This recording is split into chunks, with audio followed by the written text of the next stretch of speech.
Let me welcome you all on behalf of Rochester Witness for Palestine. I'm Ron Johnson, a member of Rochester Witness for Palestine. Unseen is the person controlling the Zoom process, Jim Tiefenthal of Rochester Witness for Palestine. And we're following on an article that our speaker, Jeff Halper, presented in a little 16-page magazine called The Link of Americans for Middle East Understanding, headquartered in Manhattan. John Mahoney, the man that founded it, giving them due credit. And I will introduce the speakers from my script to be sure that everything is included. Jeff Halper is an American-born anthropologist who has lived in Israel since 1973. He is the director of the Israeli Committee Against House Demolitions. Jeff is a co-founder of the Palestine-led One Democratic State campaign. Jeff's presentation follows from his work for a book that he published in 2015 entitled War Against the People. Jeff's newest book this year is available in the bookstores. It is entitled Decolonizing Israel, Liberating Palestine, Settler Colonialism and the Case for One Democratic State. His earlier books are An Israeli in Palestine and Between Redemption and Revival. Jeff was nominated for a Nobel Prize in 2006. Our second speaker will be Ted Brown, here in Rochester. He's on our committees, and he's a member of the Rochester chapter of Jewish Voice for Peace. He will present a summary of the 2018 joint report with the acronyms JVP, RAIA, that's Jewish Voice for Peace, and the Researching the American-Israel Alliance. The report is entitled Deadly Exchange, The Dangerous Consequences of American Law Enforcement Training in Israel. Ted Brown is a professor emeritus of public health and policy, medical humanities and history at the University of Rochester. Ted publishes on the history of international and global health. In 2019, Ted co-authored with Marcus Cuento and Elizabeth Fee a report, The World Health Organization, A History, published by Cambridge University Press. Ted's area of research is the history of health policy in America, and he specializes in the intellectual, institutional, and the political histories of medicine. We'll have the speakers in order, and then the period for questions will begin. Brevity in questions, with so many attending, for which we're really grateful. For so many attending, try to keep it brief. And this entire session is being recorded. With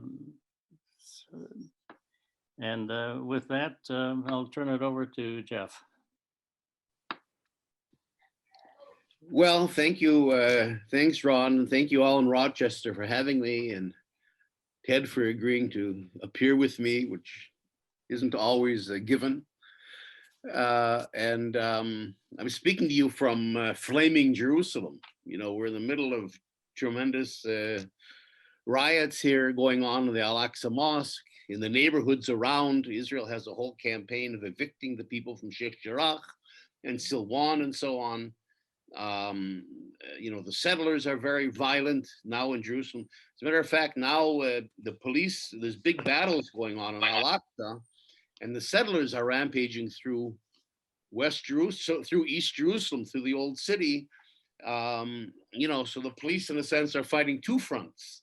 So we won't get into that right now, but certainly policing is in the air here. And of course, that was what led me to writing the book War Against the People, is that I've been involved with the anti-occupation movement for many years, the fight for Palestinian rights.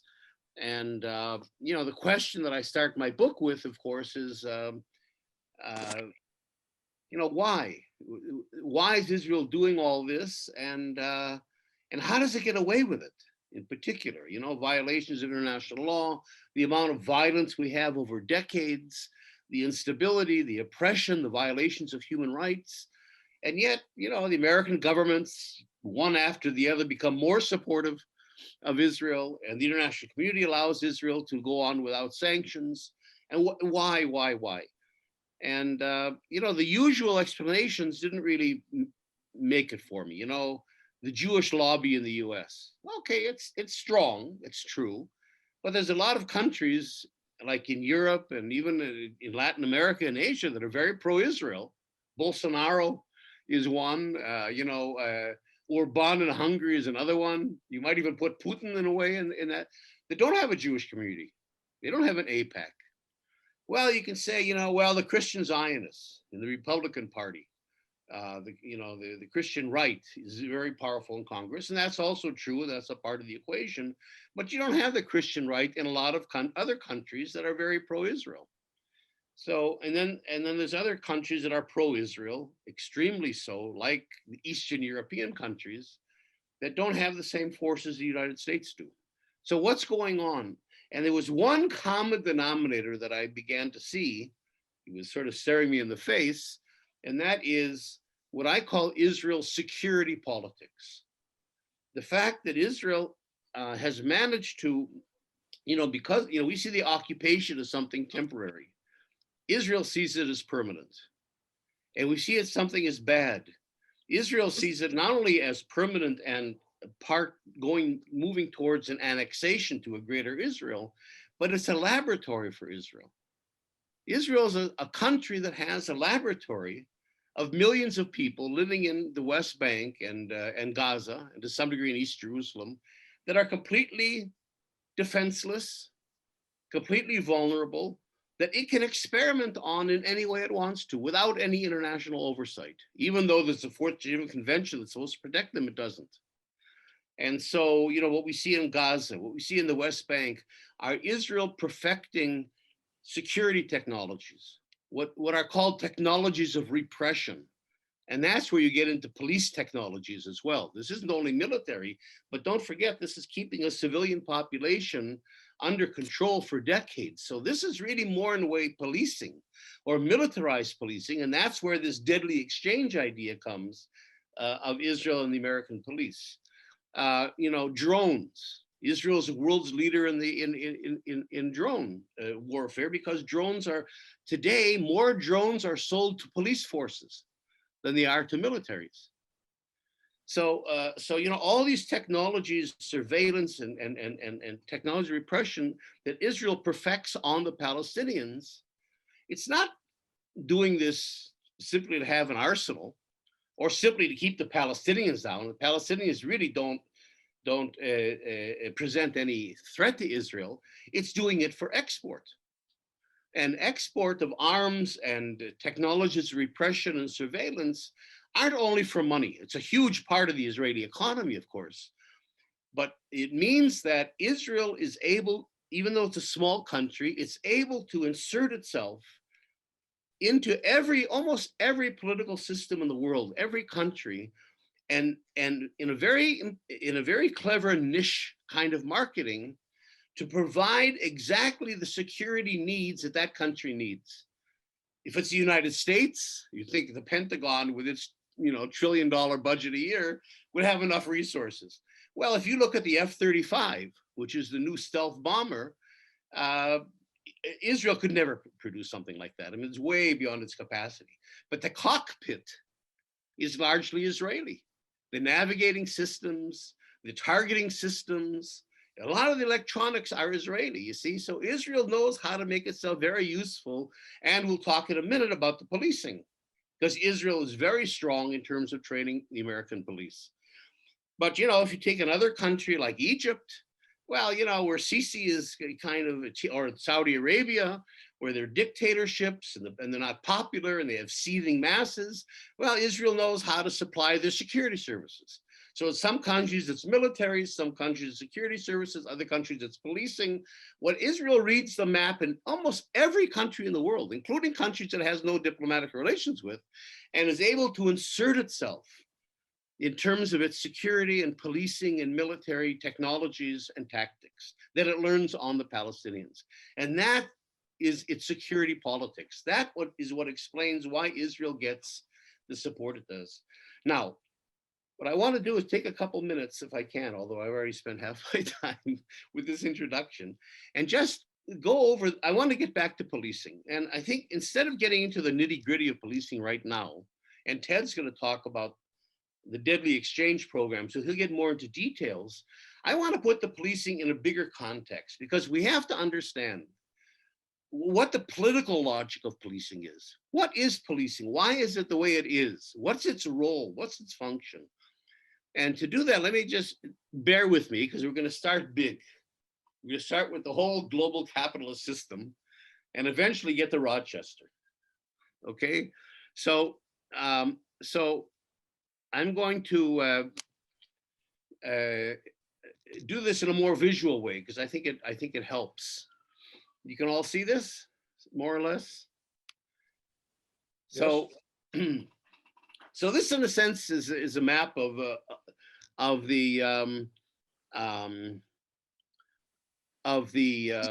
world, that the capitalist world, in which you see very clearly the inequalities, and where the rich countries, in a sense, have to repress all the other countries. That you see here in green is that 14%, Western Europe, the United States, Australia, Japan, are only 14% of the world's population.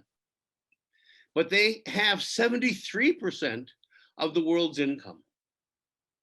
Whereas if you look at the gray areas, they're 86%, there's 27%, they're 86% of the world's population, Latin America, Asia, Africa, and yet they only have 27% of the world's income.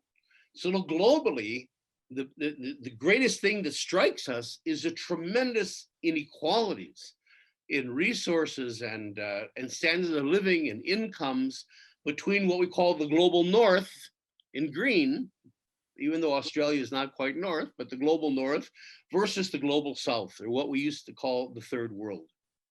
Here,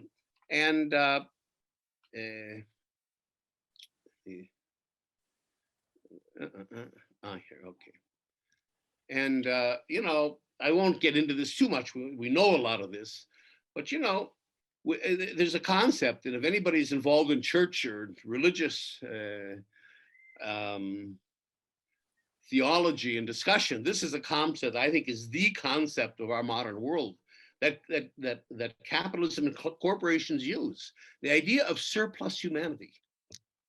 How's that for a concept? 80% of the world's population are considered by corporations as surplus humanity. In other words, they'll never make enough money in order to really be consumers, so we're not interested in them. They'll never have the education and skills to be effective producers, so we're not interested in them. So somehow we've got to just sort of jail them or put them aside so that they don't interfere with the system. Now, people don't get put aside voluntarily, and people in this situation obviously resist. There's a restlessness, there's an anger, there's, people just can't accept it. You can't accept your own occupation. And here's where militaries and police forces come in.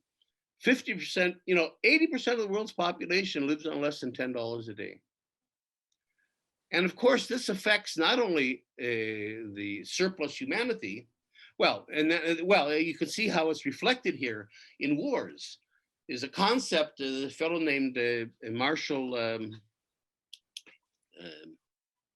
I'm blocking now, anyway, who's written a book called Resource Wars. And it's an interesting concept. And what you see here is that where the red areas are, in other words, the world's most valuable resources happen to be in a belt that houses the world's poorest populations.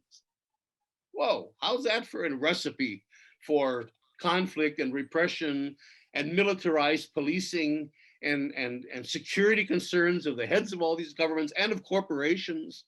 So the question is, in a world in which resources are ever more scarce, resources are in areas that are getting dangerous and unstable, how do we ensure the smooth flow of capital of these resources and their cheap labor into the global north? That is the problem, you see? And here's again where militarized policing comes in. Israel plays a role in that. I'll come back to that in a minute, but just to make the point about exporting arms and security politics, I mean, this is just a little bit of a map that just gives you a sense of what Israel exports to countries all over the world. I won't get into this in detail, but what I'm saying is Israel is kind of the prototype of a transnational security state. And of course, this doesn't only affect poor people in a sense, it affects the young generation, even in the global north, especially in the global north. Your own kids are excluded from the market. I mean, you know, our children are not going to get homes. Our children will not, and our grandchildren certainly, will not achieve the standard of living that we have. So that this is, you know, this 99% is not just a number that you know, just a slogan. Oxfam did a study that 1% of the world's population owns half the resources. Sorry. And this gets us into this whole issue then of what's called an everywhere war. So capitalism, in a sense, in order to keep its global hegemony, is fighting an everywhere war. If you listen to the Pentagon, you listen to military people carefully, they don't use terms like battlefields anymore. A battlefield is, you know, is too limited. I mean, Gettysburg was a battlefield. You know, Normandy was a battlefield. But when you're dealing with a global war against the people, against surplus humanity, in order to maintain access to global resources, this is an everywhere war. You're in a war with the corporations. The rich are in a war with everybody, including our own children. And so they don't talk about battlefields. The military today talks about battle space. And battle space is your neighborhood. It's Afghanistan. In other words, the same term applies to Afghanistan that applies to Rochester. You know, the United States, for the first time in 9/11, set up a North America command. It divided the whole world into military commands. And for the first time, the United States is part of a military command. So that this everywhere war is everywhere. And I call it securocratic wars. They're not wars over ideology, over particular issues. They're war over security. First of all, securitizing resources, being sure that you have access to the resources, access to the cheap labor, and so on, and access to travel corridors and all that stuff. But securocratic also in the sense of keeping the people down. These are what I call wars against the people. All the people, from the surplus humanity to our own kids. Anybody excluded from the system that isn't happy, that's thinking about how to change things, that maybe has a potential for revolt or resistance, is a danger. So you get this, you see, okay, I'm not getting into details, but one thing you get, just to make that point, is what's called the universal adversary. In other words, now the war on everything, the everywhere war, it doesn't matter. There's no particular enemy. So you use terms that simply apply to anybody you want to apply it to. So they're terrorists, radical domestic groups, invisible powers. I mean, you know, you've got the whole Trump thing about the deep state. You know, criminals, pirates. I mean, pirates is a term that's getting used more and more. You know, for a white collar crime in the U.S. and other places. Disgruntled workers, agitators, zombies is a term that's used, state-sponsored, witches, even witches. I mean, these are all terms that have emotional and more universal sort of things that can be applied to anybody, you see? So then what we have here, without getting again into too much detail, is that these wars against the people divide into two things that I won't talk. The first one are, when we think about war, we think about conventional wars, World War II, the Korean War, maybe even the Vietnam War or whatever, where you have two countries fighting each other with armies. Though you don't have those kinds of wars anymore. A few little, the Iran-Iraq War, maybe the Israeli-Arab War, but basically those kinds of wars are things of the past. There hasn't been a major world war involving two major powers since Korea. So that wars abroad, you see, are today what are called more high intensity operations. See, again, operations is a term. You don't need Congress to declare war. According to the Constitution, only Congress can declare war. If it's an operation, Desert Storm. You see, we're calling our wars now operations, high intensity operations. And then there's a million terms for those as well. Limited war, hybrid war. You see that, small wars, colonial wars, there's a whole vocabulary, including, of course, counterinsurgency, which becomes this whole barrel that you can throw anything you want to into it, including, of course, now, but these kinds of wars are fought abroad. See, those are asymmetric wars. That's what the military mainly calls them, asymmetrical wars abroad. And they involve usually the army, but because we're not battling so much, you think even of Afghanistan, the military has been politicized, which isn't really a word, but you get the idea. In other words, the militaries today, especially the American military, is acting as a universal police force, enforcing the hegemony of global capitalism. That's why are they in Afghanistan? To protect women? It's obvious. We've been there for 20 years for other reasons. So that these are military asymmetrical wars abroad. But nevertheless, they're wars against the people. They're not wars against armies. They're wars that are being fought in cities and so on. Now, the other part of war against the people today is here on the right side of the screen, is at home. And here's where we get the militarized policing that Ted's going to talk about with the deadly exchange programs report and so on. So that here we've got concepts like homeland security. You'd never had that concept in the United States before 9/11. And I mean, an hour after 9/11 happened, you had the Patriot Act, enacted. The US has, for the last 20 years, lived under a state of emergency. A state of emergency means that laws can be suspended, rights can be suspended, due process can be suspended for security reasons. And that's the system you're living under. Now, they do it smartly, maybe. They're not enacting it all the time. But the Patriot Act is an example of this permanent state of permanent emergency that has to do with homeland security. So what it does, of course, is it begins to apply terrorism at home. There's a universal adversary. Anybody can be an enemy. Anybody can be suspicious. Now you've got words like the war on.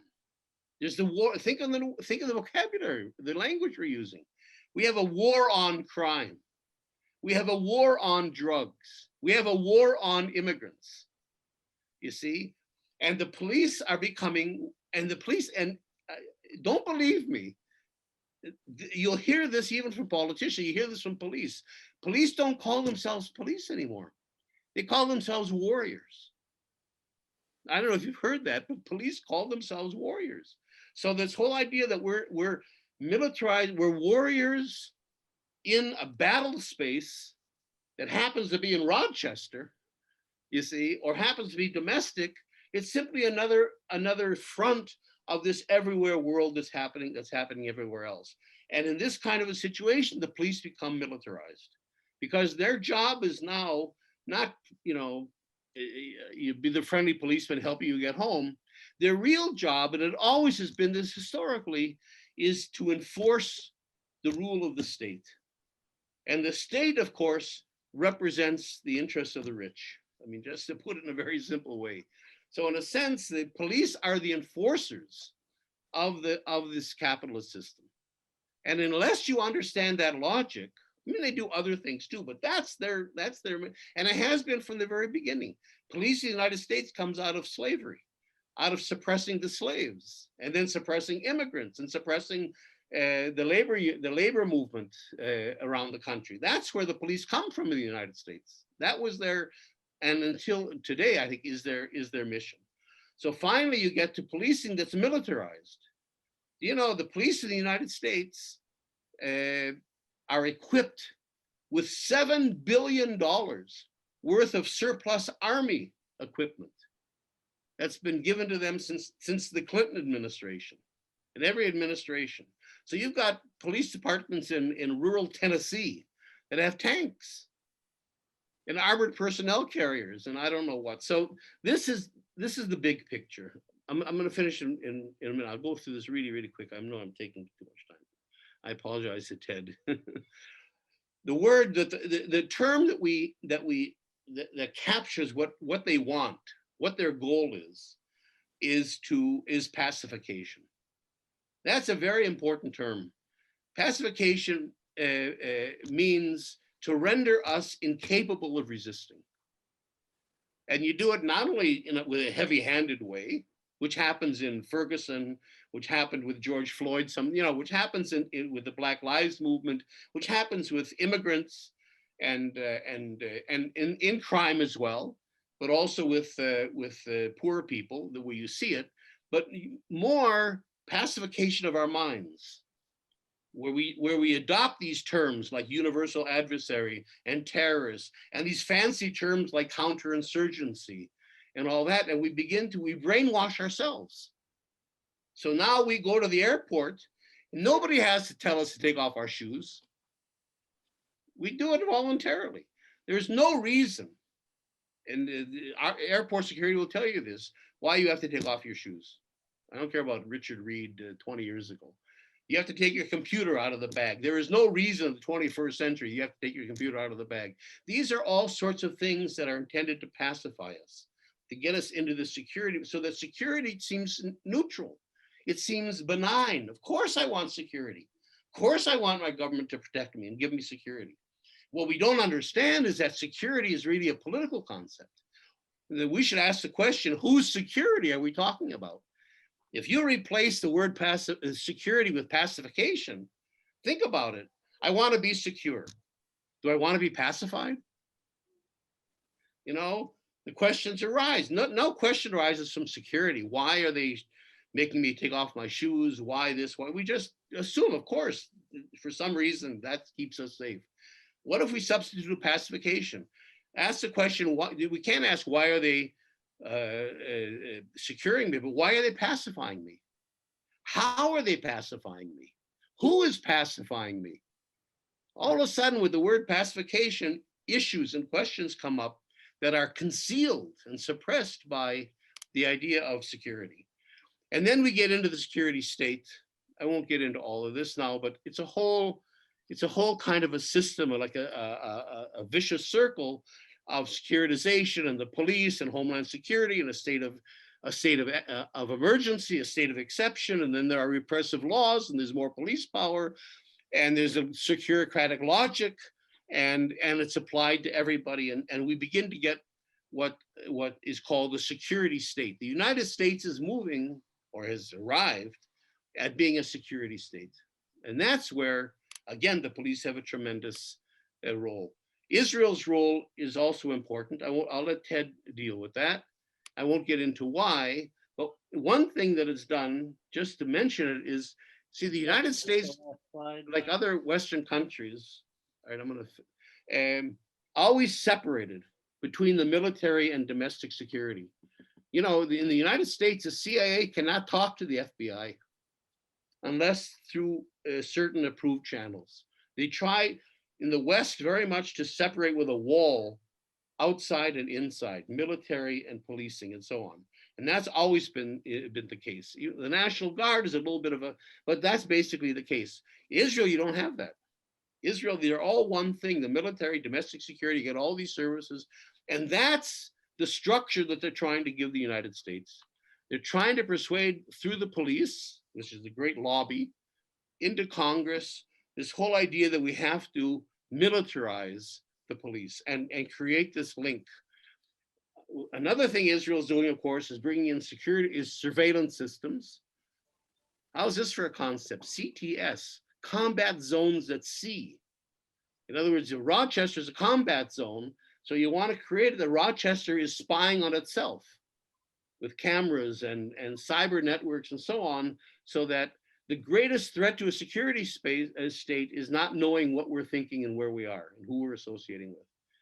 Again, the police are equipped with military equipment. Drones go to police forces. Well, I'll finish on the Uzi submarine machine gun, one of the most famous weapons in the world. Well, the Israeli weapons industry that makes the Uzi submachine gun has now made a submachine gun for law enforcement. So you don't hold it to, it's like a pistol. And they're selling it to law enforcement. The Israel weapons industry opened a plant in Lancaster, no, not in Harrisburg, Pennsylvania, where they make Uzi submachine guns for law enforcement. So one of these days you're gonna get pulled over by a cop who's gonna have a submachine gun in his holster, and other kinds of weapons as well. So at any rate, I'll end with that. But the point I wanted to make was that we have to put the logic of policing in this wider political context to understand what's happening with it.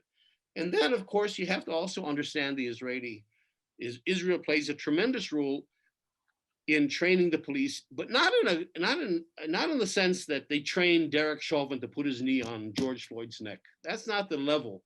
I mean, there is some of that as well, but it's more the level of tactics. The whole idea that you have a whole population, like in Israel. In Israel, the whole Palestinian population are terrorists. So how do you deal? Well, the same thing in the United States. How do you deal with a mass population that you have to control? And that's what Israel is, I think, training the US to do. Sorry, I took more than my 15 minutes, Ted. No problem for me. Am I on now? Yes. Okay, well, I'm you're going good. to try to contain my remarks in maybe 5 to 7 minutes, so there'll be enough time for questions and discussion. And I'd like to say that I personally accept Jeff's perspective as very, very valid and important. But for my role here, I'm going to concentrate on the JVP report, Deadly Exchange, which looks something like this. If you've been able to access it or print it out, there are links for this. And to focus on that report, which is a small portion of the larger, more global picture that Jeff has presented, and as I say, with which I agree, but I'll focus on the report. The JVP report is aimed primarily to make connections between what Israel does with its Palestinian population, not only its Palestinian population primarily, but even with its Palestinian citizens living within Israel, with Bedouins living within Israel, with Ethiopians living within Israel, with Mizrahi Jews, that is those who came to Israel from Middle Eastern countries rather than the Ashkenazic Jews who came from European countries and who still form the elite within Israel and control major power positions. That what JVP points out in this report is that alliance was forged with the facilitation of major American Jewish organizations, primarily the Anti-Defamation League, the ADL, with some support of branches of AIPAC and other important pro-Israel lobbying groups. An alliance was made between the security forces, that is an alliance between IDF, the Israeli Defense Forces, the military, and Israeli police, with American police forces and leadership. That served a number of purposes. One of the major purposes, as Jeff has already said, is to market Israeli surveillance equipment, weapons, and all sorts of other things that directly go into police surveillance and police work in general. But it was also to market a perspective. The perspective, as Jeff ended, that says the Palestinians living in the West Bank or living in Gaza are all terrorists or potential terrorists. And any protest, any expression of objection to human rights abuses is, instead of a legitimate protest that in America would be honored and supported by the First Amendment of the US Constitution, instead they're signs of insurgency and imminent terrorism that have to be surveilled, seen before they begin to happen, and nipped in the bud if they do begin to happen, with massive response that will involve not only the use of drone technology, but the use of rubber bullets and tear gas and something called skunk, a particular project that is particularly offensive and lethal, that is shot with high-powered machines, trucks mounted with high-powered engines that spurt this stuff into communities and that blast in a nauseating way with a skunk-like odor on people for a long time, and make them ineffective and drive them from congregating in large crowds. This is a technology that Israel has found a way not only to market, but to sell and to justify to American police forces. And it all began, according to this report, at a strategic moment. There were some preliminaries leading up to this in the 80s and 90s, exchanges already of information and of personnel, of American police coming and visiting Israel and seeing what was happening. But the key moment was in the early 2000s, right after 9/11, was one of those great convergent historical moments when in Israel you had the second intifada that was presenting major challenges to Israeli security forces, which coincided in the United States with the post 9/11 hysteria and paranoia about all sorts of domestic terrorists hiding in Islamic communities and elsewhere undercover. And at that point, organizations like the Anti-Defamation League, with their funding, facilitated the first exchanges of American police personnel going to Israel to see on site Israel's surveillance technology and weaponry used by its military and police forces in Palestinian communities, and by extension, some of these other communities, but primarily in Gaza and the West Bank, to immediately suppress any potential protest which was perceived not as protest, but insurrection and terrorism, and to sell not only that perspective, but also the technology that went with that, of trying to see it in advance through networks of surveillance cameras, through new technologies that will be able to derive information from cell phones, by infiltrating personnel who would be undercover and act as spies and also as agent provocateurs who would help stir up crowds to do things that would then be very severely suppressed, presumably with legitimation. And that process of creating an alliance served a number of purposes. Instead of Israel being looked at as a pariah state because it had these apartheid-like policies and this very severe violent suppression of any protest activity, Israel was seen as a state that was dealing with the foreshadowing of a problem that was about to come to America in the form of domestic terrorism, hiding initially in Islamic communities and Muslim communities, but then by extension, hiding in African-American communities and hiding in places that would want to protest some intervention by the police that was well beyond bounds, as in Ferguson, which started off the Black Lives Matter movement, which became a very important part of America's political history from that point forward. So by bringing American police personnel to Israel, you not only had American police instructed in the Israeli techniques and technology, you had them also become additional lobbyists and defenders of everything Israel did, legitimating, providing a legitimation for Israeli tactics that would otherwise be seen or could potentially be seen as well beyond bounds, inappropriate, suppression of human rights, violation of international conventions, as instead absolutely necessary to keep the police in that form of policing.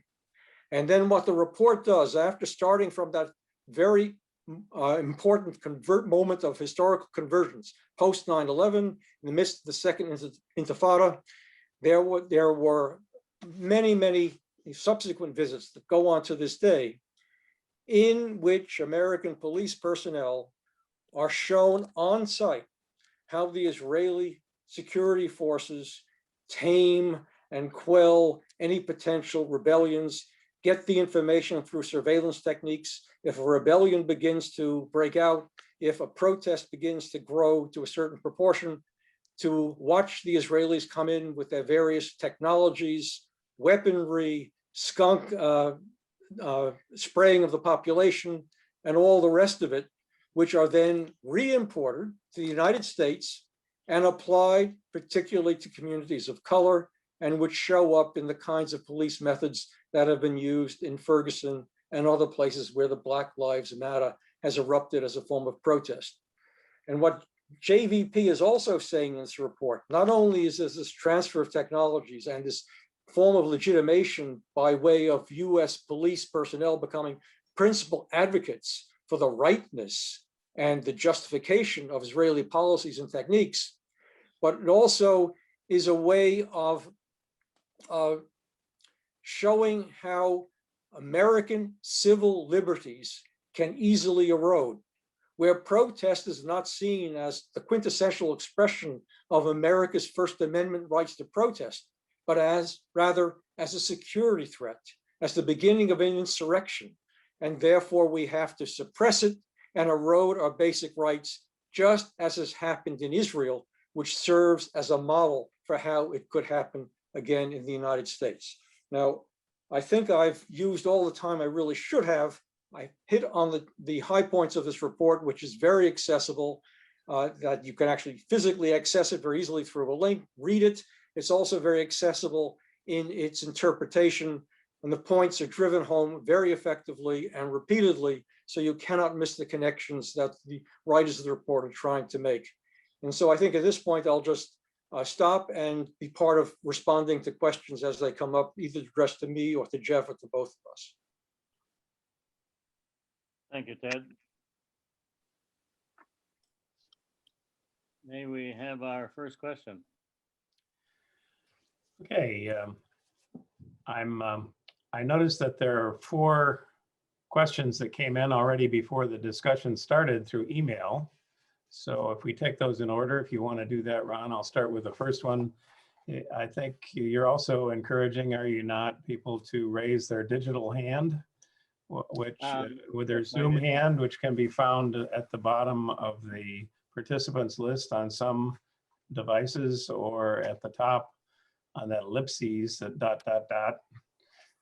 unveils the raise hand. So the first question is from email. John in Oregon, on the subject training, wrote, Chauvin insists the knee and the neck procedure was merely following his training. Did he, in fact, receive such training, and did he receive it in Israel? Well, I'll let Jeff try to take that one. I guess I could Yes. respond partly to that. In 2012, the Minneapolis Police Department went to Chicago to training sponsored by the Anti-Defamation League. Chauvin had 20 years on the force, but I don't believe he was on that expedition. And that opens up a whole question that I've explored that would take too much time here, as to what is in the Minneapolis Police Training Manual. The jury has found as it has, and I guess we, have to accept that and not get into a lengthy exposition. Can I just add to that a bit? Ron's mentioning of a training in Chicago for members of the Minneapolis Police Force raises another question that I had to rush over in my presentation. It's not only, this deadly exchange involves not only the bringing of American police personnel to Israel to see on site the technology and the techniques and to spend several days or weeks there, but it also involves the sending of Israeli personnel to go to American workshops, such as in Chicago, I would expect, where there may be local personnel, but also very important representatives of the Israeli security forces who gave talks and demonstrations and exhibited equipment and the uses in various security contexts. So that would be a possible exposure in which the Israelis would have been definitely involved. Whether that had any influence on Chauvin or Minneapolis police force is a separate question. But that there were workshops in Chicago suggests that there were Israeli security personnel who were presenting at those workshops, and arms manufacturers and surveillance equipment manufacturers also present, who were showing their wares, marketing them, and trying to arrange sales. I can add, I guess I can add to that also. Israel has opened up a site in Westchester County that is just permanent, and also somewhere in Virginia. So they don't necessarily have to travel to Israel anymore. And there is periodically, there's a Tactical Officers Association. And here in New York, over at the Native American Casino, I can't think of the name of it right now. Oh, something Rock near Verona, New York. That National Association is conducting another session this August at Turning Stone, the name, for which there are trainers in attendance, and then there's an arms exposition. You know, it's a trade show, and Israel participates very heavily in that. We can't forget to mention the Gili Center in Georgia, in Atlanta. Gili is the Georgia Law Enforcement, I don't know, GILEE, Law Enforcement Exchange, something like that. This is the main center, actually, for Israeli training of American police. It's on the campus of Georgia State University in Atlanta, in what's in a kind of a black cube. For years, the students and the faculty at Georgia State have been trying to see what is the curriculum, who goes there, what are they learning on campus, and it's a complete black hole, no access whatsoever. But this is a center that's funded by the guy that started Home Depot, Bernie, what's his name? Bernie, anyway, look it up. He started Home Depot. He's a very, obviously wealthy, Jewish, pro-Israel kind of a guy. And he set up this center. And that's the main point where Israeli police come to train. I mean, they really have major training programs there. And where they send, it's an exchange program. So where they send American police to Israel. So we can't really forget to mention that, I think. Thank you. Next question, please. So from taking it down through the emails that came in, next one is from Patricia in New York. She wrote, regarding the article, it confirms what I felt in my mind's heart since the aftermath of 9/11 and living in New York City at the time in a multiracial community and working in an ESRD unit at the time. I believe that's end-stage renal disorder, ESRD. Retiring to the endless mountains of PA with Binghamton as the go-to area, I stood with my Muslim friends trying to enter shops. Now in my 9th decade, the full fury of hate and panic to support white superiority has come full blown. How I wish I were 40 again with all that ERA energy pouring forth as Glorious S and I stood in the corner and had to acknowledge that the red-hatted Bella had not voted. We need to do better. More is at stake. How can I fit in to spread the word at my age? Not driving, a novice Apple user, but wanting to help. Well, I mean, it comes to mind right away, Patricia, Rochester Witness for Palestine would welcome donations if you'd like to send us through our website, rw4p.org. So Ron, or where would you like to go with that comment?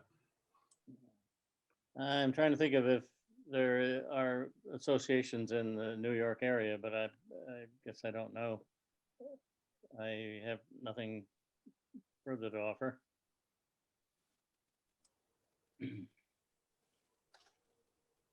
Well, I just would say that it reinforces the point made in the Deadly Exchange about a historical convergence moment, which is in the early 2000s, post 9/11, and the hysteria in this country that gave rise to the formation of Homeland Security and all those other agencies, and events in Israel that created a very bad public relations challenge for Israel, with a need to somehow manage that. One way was to offer its expertise and training capacity to American police forces that were becoming much more security and anti-terrorism conscious. It was just a very opportune moment for Israel to market that perspective and that technology.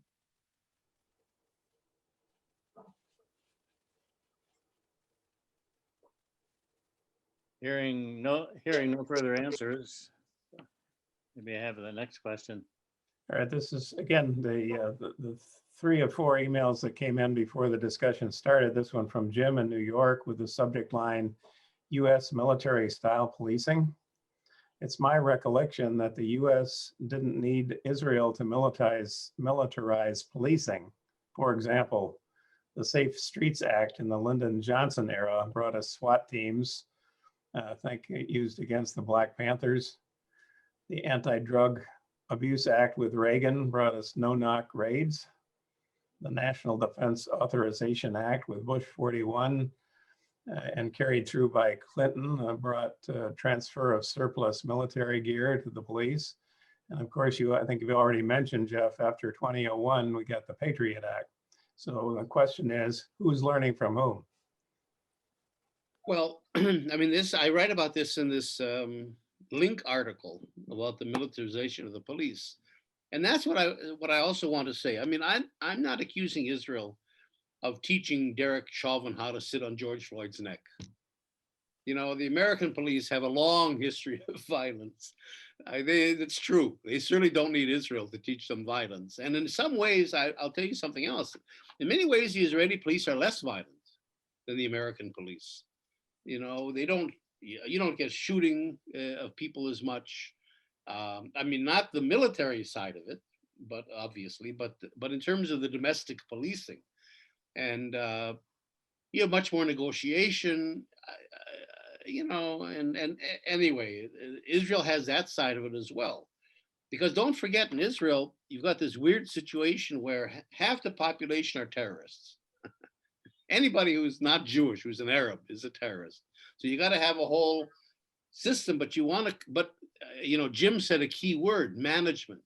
You have to manage, and too much violence applied strategically can help, like in Gaza or maybe tonight in the old city. But you can't keep that up. You've got to find ways of repressing a population without using violence. And of course, inside Israel, where 70% of the population is Jewish, well, you're not going to go after Jews. And you're not going to shoot a Jew. Come on. So Israel has had to develop all kinds of negotiating tactics. How do you deal with Jewish criminals? How do you deal with Jewish protesters? How do you do? You see, and so in some ways they do have those skills that they can help help train American police in.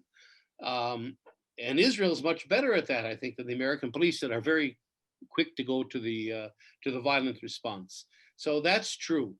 But I think that's the point that I'm trying to make, is that when we have to look at Israel's contribution to American policing, it's on the level of structure of how do you meld the military and the police? Because like I said before, you never had that experience in the States. There were times, and they're famous in history, when the military was called in to put down a labor revolt in Colorado, or the military is called in for some emergency, or so, but we know those cases because they're so unusual. So that, and when Trump tried to do it in Washington, and even the head of the Pentagon wouldn't allow that act to be invoked. So that the United States has this tradition, and that's what Israel is trying to change. Because, in other words, part of Israel's security politics is to say the best way to get countries to support us is if they identify with us.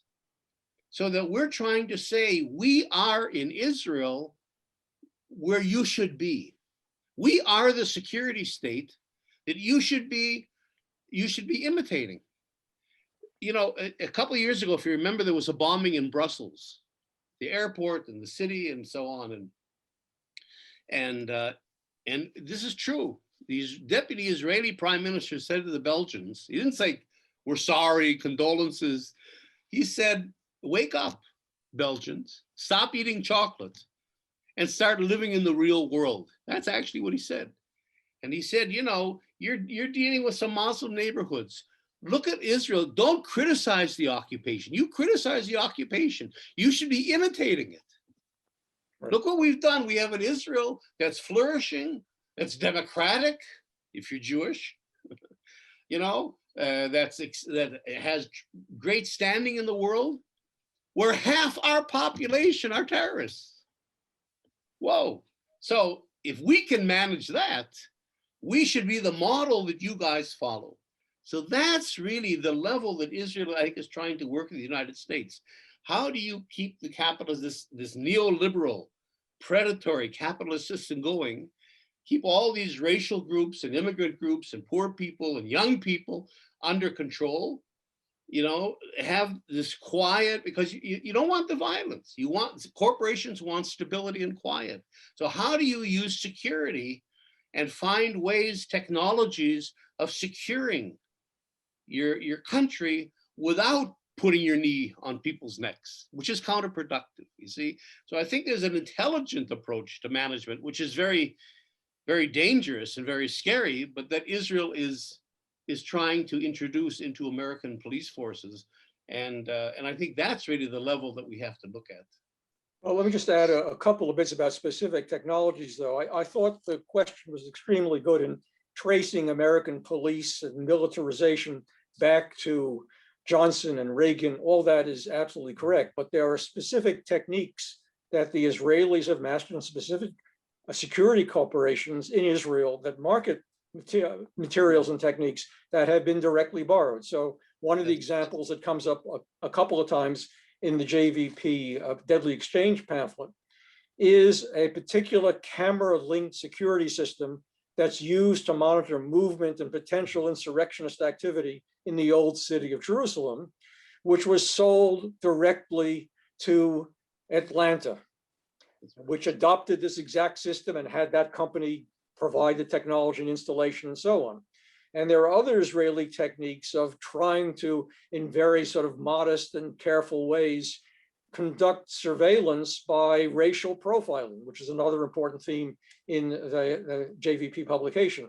Well, the way racial profiling is done to maintain airport security in Ben Gurion Airport in Tel Aviv has been directly adopted in the United States. It was adopted by Logan Airport for a while before they ran into problems. And again, there was a direct transfer of technology and personnel and techniques, which served the double purpose of bringing those techniques into the United States, giving profit to Israeli security firms, and legitimating, as Jeff has just said, the Israeli police tactics as this is the way to do it, and simultaneously taking away any taint of repression and apartheid-like control of a population within Israel, instead saying, look how enlightened we are and how ahead of the curve we are, that you should think of us not as pariahs, but as noble leaders, and you can have an adoption of specific techniques, which will, by the way, profit our corporations at the same time. Let me just add one sentence to that, and that is that this is what I mean by changing. You got to change the culture. You see, in the United States, racial profiling is illegal. So Israel says that's stupid. I mean, you know who the terrorists are. You know, I mean, what are you going to take some old woman who's, you know, 80 years old in a wheelchair and she has to go through the same TSA thing as a target population? So it's trying to, so what Israel is saying, and this goes back to my Belgium example, Israel is saying to the United States, we're a democracy too. Israel's a democracy. We're the only democracy in the Middle East, but we're a security democracy. We're a security state. And Israel is saying to Belgium and to you guys, democracy is fine. You can have your security, but in the real world, security has to come first. First, you have to be a security state, and then you can be a democracy. It doesn't work the other way around. And so all these laws you had for the days, when you were just a democracy, like not racial profiling and so on, that has to go. And I think Israel is trying very much to change the conversation and the language and the culture, and using the police as a lobby to do that. In order, they call it lawfare, Israel. Yeah. How do we change the laws in a way that strengthens security, strengthen the hand of the state and corporations versus the democratic rights of the people? This is really part of the And specifically erodes the rights of free expression and free assembly, because that becomes a security threat, and you have to surveil it and squash it as soon as possible.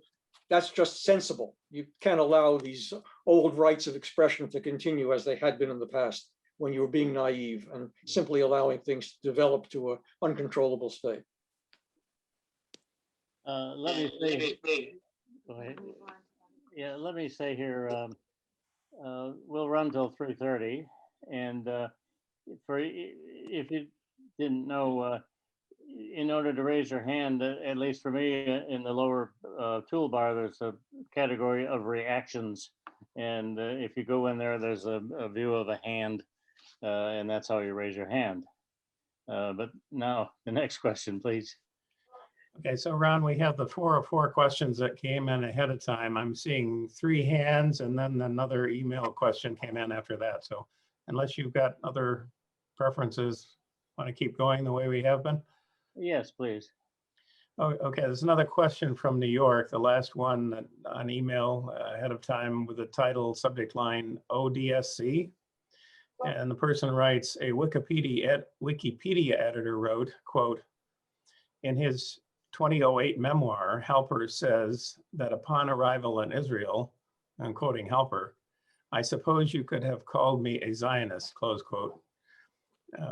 And the writer of the question goes on, I think of the One Democratic State campaign, which you co-authored, as the opposite of Zionism. Is it possible to briefly tell us the steps on your journey from Zionism to ODSC? And I'm taking in that I suppose we shouldn't suppose you still call yourself a Zionist? No, I mean, do you want to get into this, or do you want to stay with the police focus? I mean, I'm willing to talk about it if you want to, or you. I would say yes, since the question came up, and we Okay. don't have too many questions so far. All right. Well, really briefly, I because my story isn't that important. We forget sometimes, those of us of a certain age that remember the 60s, we forget that part of the 60s was identity politics. You had roots, Alex Haley and the African American community was really the first community that validated its ethnic roots and wanted to go back to that kind of an identity. Then you had the Native American movement, the American Indian movement, Vine Deloria and Russell Means and so on. Then you had Cesar Chavez and the Hispanics, as we call them, the Latinos movement. And then you even had, if you think about it, the rise of the hippies. The hippies were the white, middle-class white kids that didn't have any ethnic identity to go back to. So they made one up. In other words, the United States was so white-bready and so, that people wanted more substance. So the counterculture, we even called it. And there was, you had hippie foods, if we remember, the hash brownies and the dress, and you had neighborhoods, and you had music, and you had all the elements of a culture. So that was very strong, and I got caught up with that. But I'm Jewish, that was my ethnic identity, but I'm not religious in any way. And the Jewish community, especially out in Minnesota, where I grew up, was pretty thin. You know what? If I had grown up in New York City or around there, I might not have gone to Israel. There might have been enough Jewish content there that I might have stayed. But looking for roots, Jewish roots in northern Minnesota didn't quite work. So, you know, so in a sense, becoming Israeli or having sort of a, you know, going to the idea of Israel and a national identity made sense. In a way, I had an identity shift. I became an Israeli before I moved to Israel. And I don't want to say it was out of Zionism. It wasn't Zionism. It wasn't any ideology. I didn't accept that. Matter of fact, the first day I was in Israel, I joined, even before I came here, I joined the peace movement. So I was always in the Israeli peace movement. But I did accept the idea. There's a concept that's called cultural Zionism. And that was a stream of Zionism. You know, what won out in Israel with Ben Gurion and the state was a political Zionism. They said we have to have a state and it has to be Jewish and we have to have an army and, you know, what the dead end we're in today. But there was another branch, although it was more intellectuals, that said, no, yes, we are a national group. Yes, we want to revive our national culture, our language. We want to come back here, but we don't need a state to do that. And the Palestinians are actually going through the same process. Now I'm talking going back 60, 70, 80 years. And we can do that together. There's no reason why there has to be antagonism or why we can't have our expression here and Palestinians theirs. And that was the kind of Zionism, if you want to call it Zionism, that I, until today, I accept. I mean, obviously I'm here, so I accept the idea that Jews have a place in this country. This isn't a colonial situation like a British farmer who gets up one morning and goes to Kenya to get cheap land. I mean, that wasn't the motive behind Zionism. There was a genuine sense of a connection to the country. What ruined it all was the Zionist idea of exclusivity and displacement. It was a settler colonial, that's what I write in my last book, a settler colonial movement. So I reject the settler colonial part. I reject political Zionism, but I don't reject the idea, you might call it cultural Zionism, saying here in this country, together with Palestinians, we can develop a culture that's meaningful to me as an Israeli Jew, that's meaning to Palestinians. And what I write about in my book, my latest book, is to actually try to get to a new political community, some kind of a fusion where you can have your national identity, but a new shared identity begins to emerge. And that's really where I am today. Well, thank you, Jeff. A long answer to a short question. Well, next question. All right, so the next question is from someone who's online. The first hand that I saw is from Michael, who I believe is in Michigan. Michael, could you please unmute your mic and ask your question, interact with Jeff? I think it's me, and my apologies. I signed on with his registration. It's Barbara Harvey in Detroit. And my question is this. Considering that deadly exchange, the entire, it was originated as a campaign by Jewish Voice for Peace to bring to local communities that participate in these police exchanges, a vehicle for educating the local communities about the mischief being done through these exchanges, which is extreme, as has been pointed out. It was all conceived and executed, created anyway, before Ferguson happened, before George Floyd, before what started Black Lives Matter. And with Black Lives Matter, which is challenging, although it's got an unfortunate name, which is called, defund the police. In my opinion, that's an unfortunate choice of terms.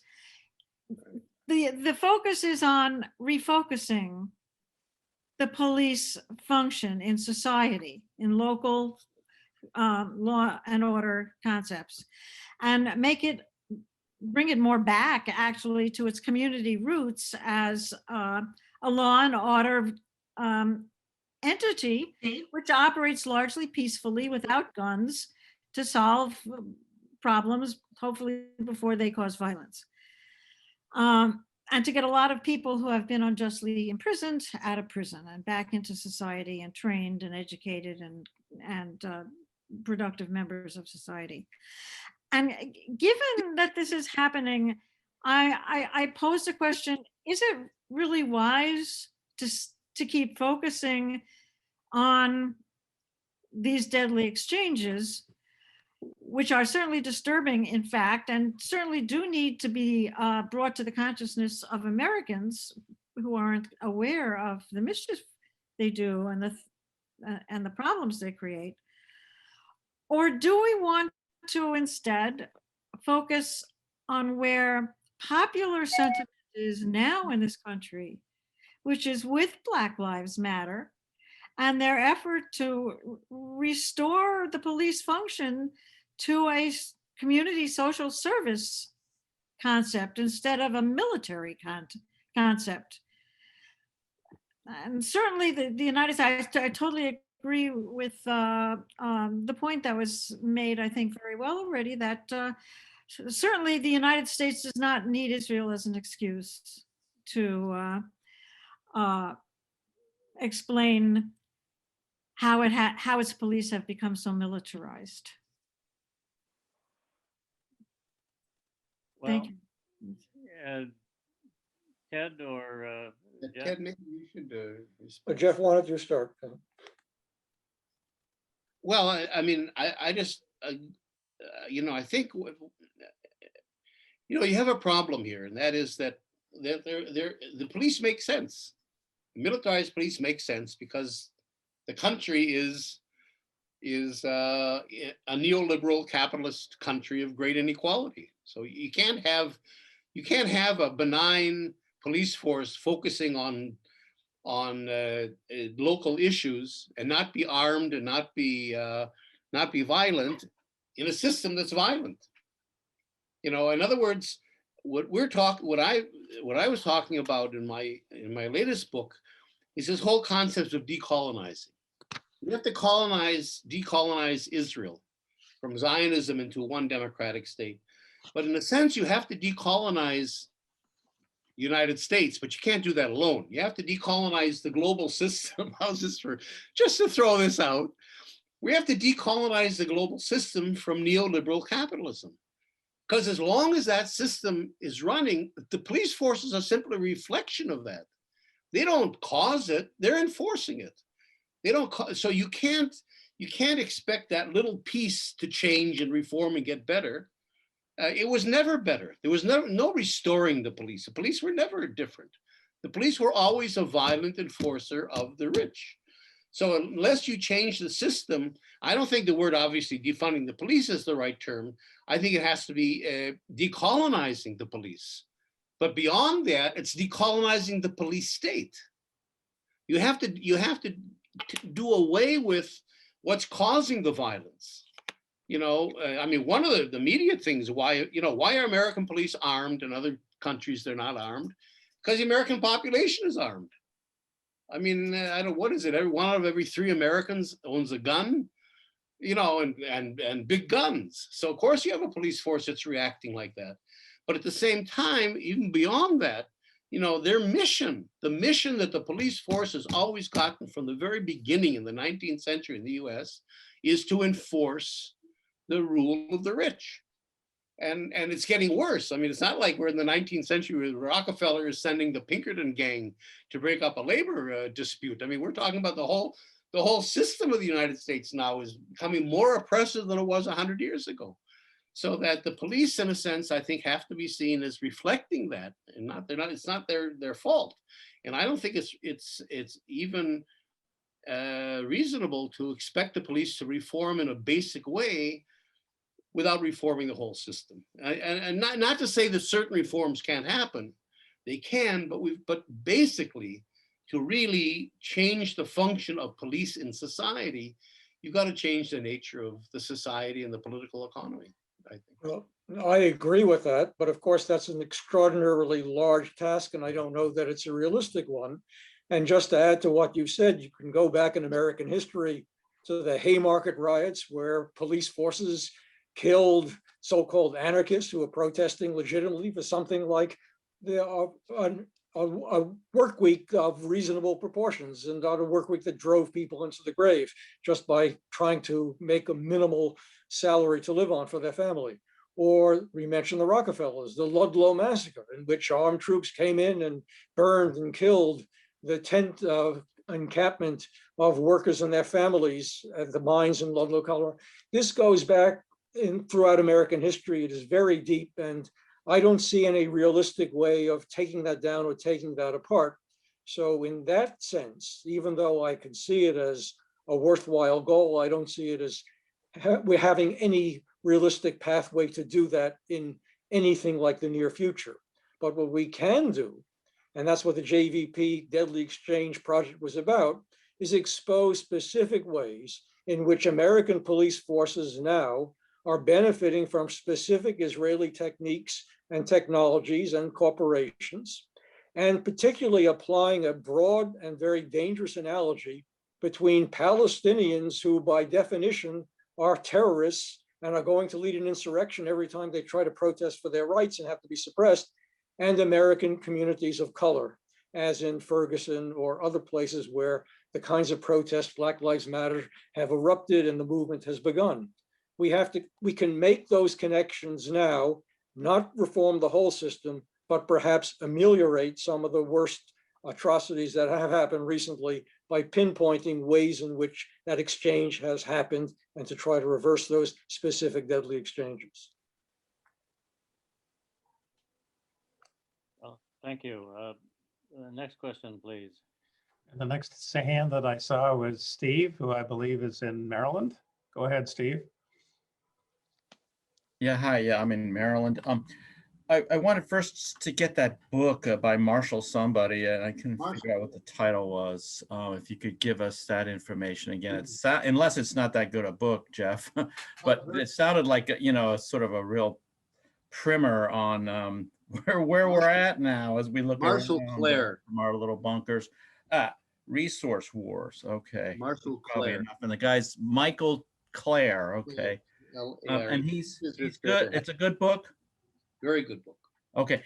Well, otherwise, just one quick comment, which is, it was kind of striking when you said that the Israeli police are also quite good at de-escalation, I guess they call it, and that kind of policing sort of, it seems pretty obvious why they'd be better at that than US police, because with an apartheid kind of situation, the other half of the population is, while there's some troublemakers, Mr. Halper, and you should have some kind of chip on you, but for them or things, but but for the vast majority of Jewish Israelis, they're basically allies. They can be obstreperous, violent, and and so they need to be controlled. But it's kind of easy to imagine that Israeli police and military are like, okay, come on, guys, when they're dealing with their fellows, and as opposed to those terrorists and so on. That's just a point I wanted to make. Thank you. Next question, Jim. The next hand I saw was from Brad. Please go ahead. Yeah, hi. I'm from Baltimore, Maryland. Some time ago, I had a conversation on the radio with Ben Cardin, one of our senators, probably one of the staunchest supporters of Israel. And every time I have a chance to speak with him, I raise some of these matters. And this time I said, are you aware that the Israeli police are training our police in techniques that are sort of unconscionable? And he basically disavowed any knowledge of such things. It's like he doesn't believe that this kind of thing is happening, which I think is ludicrous. And then the other thing, when I was in Bethlehem, I noticed that the Walled Hotel has an excellent display of how the Israeli industry supports testing weapons essentially on the Palestinians in an effort to market them to the world. It's if you get to that hotel, it's worth seeing. And then the JVP report that you're referring to, is that the Deadly Exchange report? Yes. Yes, the Okay. Deadly Exchange Report. But what are your thoughts on, why Senator Cardin doesn't believe that the Israeli police are training ours? Willful ignorance, perhaps? It's hard to, the data are very clear, and I think this particular booklet summarizes it very nicely, and in fact, even repetitively, to make the point that's very hard to miss if you just read it with an open mind. We have to keep in mind, I don't want to interrupt you. Did you finish, Ted? No, yes, go right ahead. We have to remember that the Democrats have always been much more pro-Israel than the Republicans. Republicans, are business, oil. They've never been especially friendly to Jews in general, or other minority groups. And it was only with the rise of the Christian right, of Christian Zionism, that the Republicans began to move over into a very pro-Israel position. So they're sort of their religious reasons and or whatever. The Democrats have always been ideologically committed to Israel. I mean, they really are committed to Israel. They help found the country. They help arm the country. There isn't just some, political, what's the word, the benefit they get out of it, that there's really a commitment there. And that's, that's the biggest problem. We have this concept PEP that I'm sure many of you know, progressive except Palestine. Mhm. In other words, the most progressive politicians we have in the Democratic Party are often some of the most pro-Israeli. And now you've got some cracks. Betty McCollum is a crack in that. Obviously Ilhan Omar and Rashid Tlaib and others, but they're kind of obvious, except for Betty, are more obvious characters. When we get into the Cardins, get into the mainstream liberal Democrats, then we know we've gotten somewhere. But that's a much, in some ways, maybe the most difficult fight of all, because they simply don't want to. They don't want to hear it. I mean, for them, it's just if you remember, Biden refused to allow the word occupation, or the issue of occupation, to be on the Democratic platform this last time. So we're really dealing, and Biden has been a super supporter of Israel for 50 years. So, I think Ted is right. I think this whole issue of deadly exchange and how Israel is I would say in a dangerous way, interfering in the American domestic. Everybody's so upset about Russia interference and Iranian interference and Chinese interference. What about Israeli interference? Israel is much more involved in American politics and getting deeper, getting into your police and into your local community and so on, in this pro-Israel way, and supporting the military and all these things, much more so than any other country. So I think, we've got to use, I've always been critical of BDS. We've always supported BDS, but I think they're taking the wrong targets, because they're taking, Hewlett Packard and SodaStream. And, what about the police in Rochester, New York? Or look at Rochester. Where's the university invested? What Israeli corporate military police corporations are doing business with a Rochester or a New York-based corporation? What churches are invested in Caterpillar that demolishes Palestinian homes? If we scratch the surface in our local community, we'll find that Israeli connection. And that should be the focus of BDS, because our message should be, it's not a matter of human rights of some faraway Palestinian people somewhere because we really care about them. This has to do with us. What they're doing to, that's why I opened by saying, what Israel is doing to the Palestinians is only a station. The Palestinians are the guinea pigs. You guys are the end users. You're the ones that Israel's selling all this technology to. You're the reasons why they're developing these technologies, like safe cities, this urban security system, and so on. So that's the message we have to drive home, that the Israeli involvement with the American police and in general politically is a domestic American issue. It's not a foreign issue. And then we can begin to challenge people like Carton, begin to say, hey, you're concerned about George Floyd? Well, let's take a look at the Israeli part of that story. And I think that's where Ted is right. I think that's where that wedge comes in that can be used very effectively. Well, we have run into problems locally in Rochester where we try to expose some of these connections, and the efforts of people sympathetic to our perspective to mobilize and organize have been met with a wall of silence and suppression of real debate. The city council then represents what Democratic senators represent on the national scale. Just don't want to hear it, and will not allow any room or space for it. Maybe Ron wants to add something. No politician wants to expend the political capital that you have to expend to deal with Israel. You're going to fight the churches, you're going to fight your own media, you're going to fight the Jewish community. Why does a politician need that? For what? For Palestinians? So I'll put in a plug for Bernie Sanders. When he first started campaigning for the presidency in 2016, he was much more pro-Israel, or at least sympathetic to Israel, than he became over the next couple of years.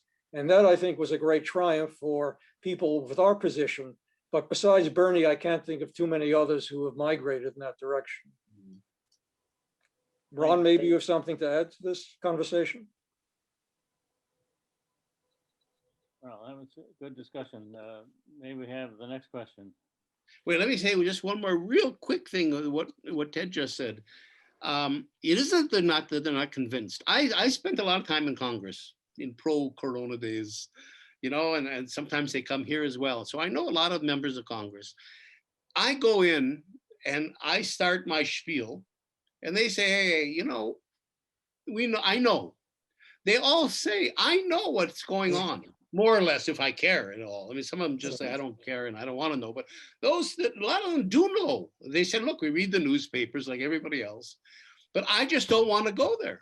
For me, it's a lose-lose sort of a thing, as a politician. I'm willing, a lot of them have said to me, I'm willing to put my political career on the line for an issue that's important to my constituents. So maybe if I'm from Dearborn, Michigan, or Detroit, and I have a tremendous Arab population, okay, so maybe I'll get more involved. But if I'm from some community that's got 6 Arabs, and 3,000 Jews, and then everybody else, I mean, why would I want to get myself into that mess? Exactly. And I think that's more the problem. That's the frustrating thing, because it isn't that we can educate them. They know. They just won't go there, and they decided they're not going to go there for political reasons. I think you're right. So that's what we're about with Rochester Witness for Palestine, Jeff. We're trying to get the constituents to understand the situation and take action. For example, contact their congresspeople. So Ron, you have 2 questions from Vermont. The first one I saw is from John. Thank you. Right. So, yeah, I'm in Vermont and have been working on this with an organization up here called Vermonters for Justice in Palestine. And recently we hooked up with Rochester, especially for films and documentaries that we show in Vermont. And they support us and we support them. So thanks for this again, Rochester. Yeah, and thanks for the comment from Theodore about Bernie, because Bernie did stand up when he made his speech in Brooklyn. He was one of the first and the only ones, and we continue to meet with Bernie's office up here. And he does what he can. Chuck Schumer, of course, he and Chuck Schumer went to high school together in Brooklyn. Schumer is completely Zionist. As is, Biden, I mean, for the Zionist movement. And Pelosi. And Pelosi. So I guess the problem that I have is with the Black people in Congress, if we're going to try to make this link, and that's what we're doing in Vermont, working with Black Lives Matter and trying to make the link between the freedom of Palestinians and the freedom of the Black people in the United States. And I think it's starting to catch on. And there are a lot of people in the Black Lives Matter who had no idea what happened in 1948, had no idea about the Palestinians. And it's beginning to pick up, I get a sense. But then you have Kamala Harris, all this Black Lives Matter and your freedom, and she is completely with Biden, pro-Israel to the utmost extent. I guess I have a question, because we're always looking for films on. We recently did Occupation of the American Mind, which is incredible film of showing how the Americans have no idea what's going on over there, and how the media has played its role in the propaganda right from the beginning. Are there any documentaries that you are aware of on the deadly exchange? That's one question. And the other question is that, Jeff, I really liked your how you came around to living in Israel, and you're over there, and I followed you for years. So thank you for your work over there. You're an activist. How many more Jewish activists are over there? Or is it growing, do you think? Are younger people in Israel beginning to wake up over there? Are you encouraged or discouraged at this point? You want their names? On one hand. Let me just say, and then I'll let Ted answer about the deadly exchange thing, that there is a critical, I call it anti-colonial peace movement here in Israel, but it's very, very small. And even the idea of one state, even in the left, is really just beginning to become an issue, a topic of interest. So we have a long way to go. And without getting into all of this, I think our strategy basically for the one state is to say, let's just forget about the Israeli population. They're not going to go there. They're not going to ever be convinced. A few will, and that's good, but 99% no. And we have to develop strategies of mobilizing the international civil society, which is all of you, for the Palestinian struggle, and not rely on Israelis. So I think we're playing an important role, but it's not going to grow in any meaningful way here. Mm-hmm. Sadly so. Maybe we have the next question. Well, there was another, on the deadly exchange, are there any documentaries? I don't know. My answer is simple, but the first thing I'm going to are the extensive endnotes to that publication, which seem very rich, very complete. And there may be a film listed among them. They're mostly in print sources, but I would start with that. And if you're interested, I'd be happy to contact JVP leadership to see if they know of any films. I am not personally aware of them. Maybe Jim is aware that he scours the film world very thoroughly. Maybe you've come up with one. I'm not aware of one myself. Okay, thank you. Sally, you're next. Well, Okay. just one thing. There is this Israeli TV series, Fauda, which has become very, very popular on Netflix. And it's this police, army, military thing with Palestinians. It's complex, but it gets into some of those issues that you're touching on. And it's on Netflix, you say, available Yeah. on Netflix. Fauda. Sorry. So my question is about the wall on the southern border. It's always seemed to me that the US has just looked to see what worked in Israel with their wall. That's true to a certain degree. The wall in the US on the Mexican border is a joint project of Boeing, which is interesting, and Elbit. Elbit is one of the major Israeli companies that deals with security. And, so Israel actually, they built the wall here. But that was more actually to determine a border sort of, and to satisfy, in those days, a while ago, the Israeli public wanted to feel safe. So they did it. Israel never really thought that was a security barrier. It's more symbolic, cruel, but more symbolic. So I think if Elbit had its way, you would have what they call a smart border, or securitized border with Mexico. And Israel actually is working with countries all over the world, especially in Europe, especially in Eastern Europe, because you're getting all these immigrants from Syria and from Africa coming through that way, to set up these smart fences that are like with sensors. Israel would use sensors and cameras. And I have pictures, I won't get into them now, all kinds of remote weaponry even, and drones, certainly, even non-manned drones, obviously. There's a whole array of technologies that you don't need a wall.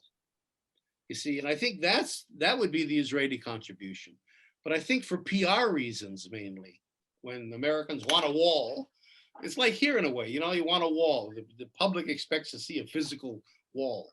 And so, remember Trump's whole thing where he looked at the aesthetics and he had different companies build different models and different colors. And all that was just, just a wall in order to satisfy the public. But in fact, I think it's Elbit and Boeing that didn't put their emphasis. They put their emphasis on all the smart technologies, and you have a lot of that on the border as well. So that again, if you want, the wall is with the border, the whole issue of the border, the southern border of the U.S. is such an issue. That would be a wedge issue to begin to look at the Israeli involvement in you could put a positive spin on that, I suppose. Israeli involvement in securing the United States.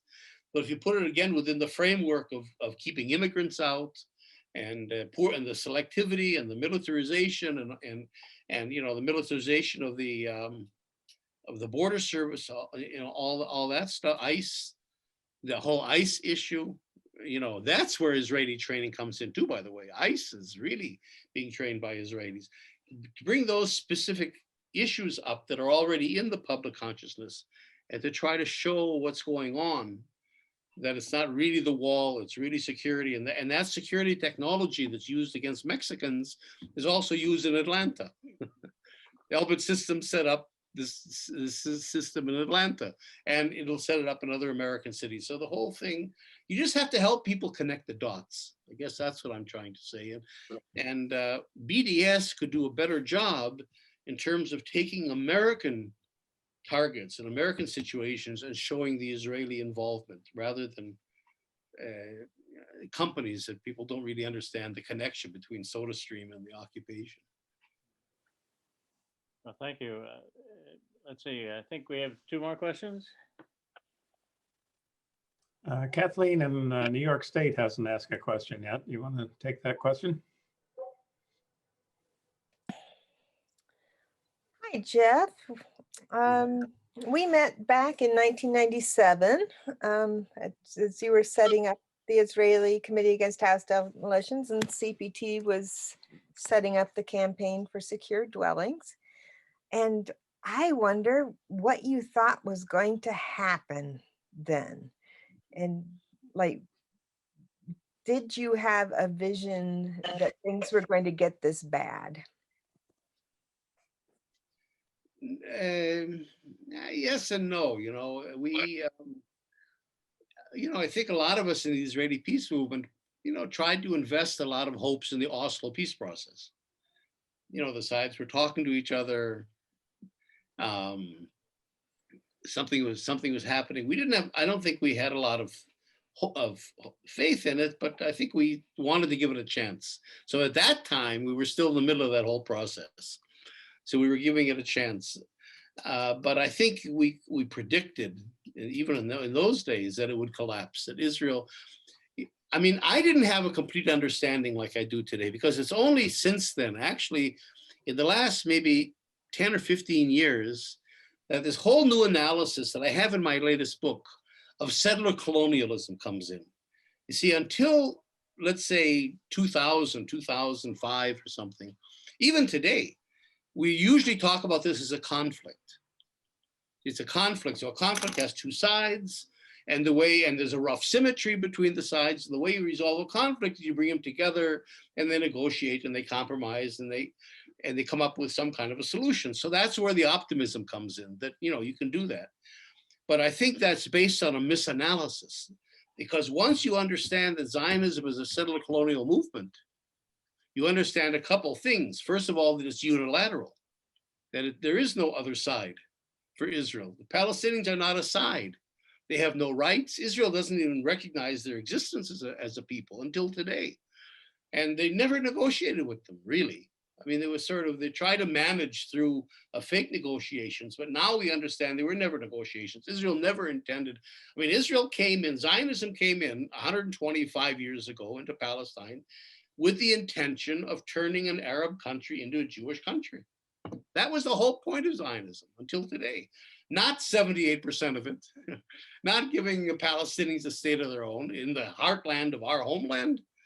See, once we began to understand that, and it was after 1997, this is only in the last few years that I've really begun to appreciate this more, then you begin to understand that we're not talking about a conflict. We're talking about a colonial situation, and the only way out of that is to decolonize. I won't get into that whole thing right now, but basically to say we have to have one state of equal rights for everyone. That's the only, and the refugees come back. That's really the only way out. But I don't think we really understood that in those days. So we were also a part of the conflict resolution model. And from that point of view, there was a chance they're talking to each other. Maybe we could resolve the conflict. It's only later that we discovered that it wasn't a conflict. I think the Palestinians knew that forever. But even those of us on the Israeli left didn't really, I think, appreciate that until the last few years. For whatever that's worth. Well, I think we've used our time. Profitably. And yes, hopefully so.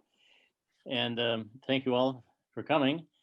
We have this spring yet another, we'll be showing a film on, it's the film, again, The Tower. If those who have seen it, it's a cartoon, a very effective cartoon presentation. And that will be on June 13th at 3 p.m. our time. With that, we'll say. Thank you very much for having me. I really appreciate the opportunity to talk to you all. Thank you, Ted, as well. Very nice to meet you, Jeff. I'm very impressed. I'd like to get to know you better. Okay, great. Let's see, Lynn Huber. There is a hand raised for Lynn Huber. I'm disposed to. Yes, I would like to raise an issue we haven't talked about, but I have been a family therapist, and in family dynamics, you have, where there's trouble and violence, you have three roles: victim, rescuer, and persecutor. And people switch roles. The dad beats up the mom, the son is the rescuer, the dad turns on the son, the mother beats up the father. I mean, it switches. And I believe that's true in larger systems too. And Judaism worldwide has suffered from at least 2,000 years of terrible victimization. And now it's taking on the persecutor role. And I don't know what's to be done about it, but I think that perspective needs to be taken into consideration from the big picture if there's going to be any way to try to make this better. Well, if you look at Israel toward the Palestinians, and then, you know, we go back to our police idea, you know, the Israeli approach to American policing, it really in some ways isn't any of those things. It's security, you know, fills that void. That sort of explains away everything. We're good people dealing with a bad situation. I'm not talking about conscious motivation. I'm talking about underlying dynamics. Yeah. I'm wondering, well, the dynamics of conquest is conquest.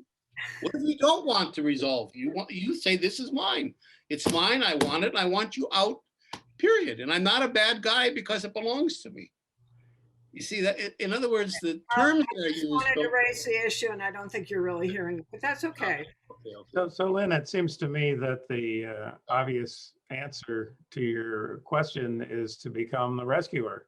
The Israeli government is the strongest in the region. Why not take some steps to try to resolve the situation? And so, yeah, Because it's for 100 years. it's tried just to resolve the reduce the situation. violence, reduce the settlers, and so forth. Right. No, but the whole point of Zionism is to resolve the conflict by taking over the country and getting rid of the Palestinians. And that's and what comes out of it is what we want. So Israel has no interest in resolve. There's nothing to resolve. This is our country. It belongs to us exclusively. These other people are intruders and terrorists. And either they shut up or they leave or they die. And that's it. It's not a complicated sort of thing. That's the way Israel sees it. And that's what you have to, then you decide, well, now what do you do about that? And that's where decolonization comes in. You simply say, we can't accept those terms, Israel. And now we have to find a way to force you to change fundamentally. You're not going to do it voluntarily. Well, and so it goes. Thank you all, and look forward to the next time. Okay, thank you all.